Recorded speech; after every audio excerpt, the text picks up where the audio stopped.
کیا آپ کو معلوم ہے کہ دنیا میں سب سے پہلے چھینک کسے آئی؟ ہے نا بڑا دلچسپ سوال کہ سب سے پہلے چھینک کسے آئی اور کیسے جو ہے وہ چھینک آنے پر الحمدللہ اور یرحمک اللہ کہا جانے لگا۔ چلیے میں آپ کو عرض کرتا ہوں۔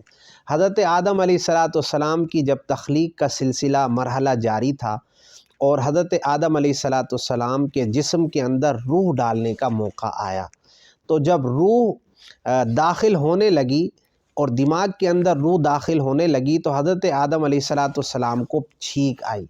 یہ دنیا میں سب سے پہلی چھینک تھی جو حضرت آدم علیہ السلام کو آئی جب روح اندر جانے لگی۔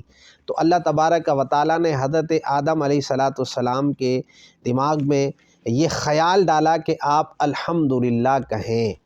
تو جب حضرت آدم علیہ السلام کو چھینک آئی تو آپ نے الحمدللہ کہا، اور پتہ ہے جواب میں اللہ تبارک و تعالیٰ نے ارشاد فرمایا یرحمک اللہ، سبحان اللہ۔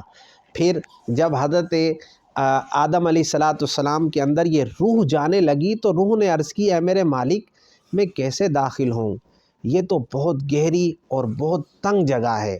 تو اللہ تبارک و تعالیٰ نے روح کو ارشاد فرمایا سختی سے داخل ہو جا۔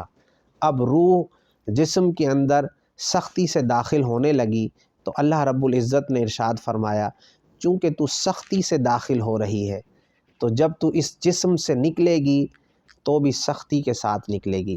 یہی وجہ ہے کہ جب انسان کا انتقال ہوتا ہے تو روح بڑی سختی سے نکلتی ہے۔ تو یہ روح جب داخل ہوتے ہوتے کمر تک پہنچی تو حضرت آدم علیہ السلام نے کھڑا ہونا چاہا لیکن نیچے تشریف لے آئے، کھڑے نہ ہو پائے چونکہ ابھی تک روح پورے جسم میں داخل نہیں ہوئی تھی۔ تو اب جب پورے جسم میں روح داخل ہو گئی تو اللہ رب العزت نے حضرت آدم سے سوال کیا، اے آدم میں کون ہوں؟ تو اللہ تبارک و تعالیٰ کے نبی نے ارشاد فرمایا آپ وہ وحدہ لا شریک ہیں جن کی عبادت کی جاتی ہے، جن کے سوا کوئی معبود نہیں۔ اللہ رب العزت نے ارشاد فرمایا اے آدم تو نے سچ کہا۔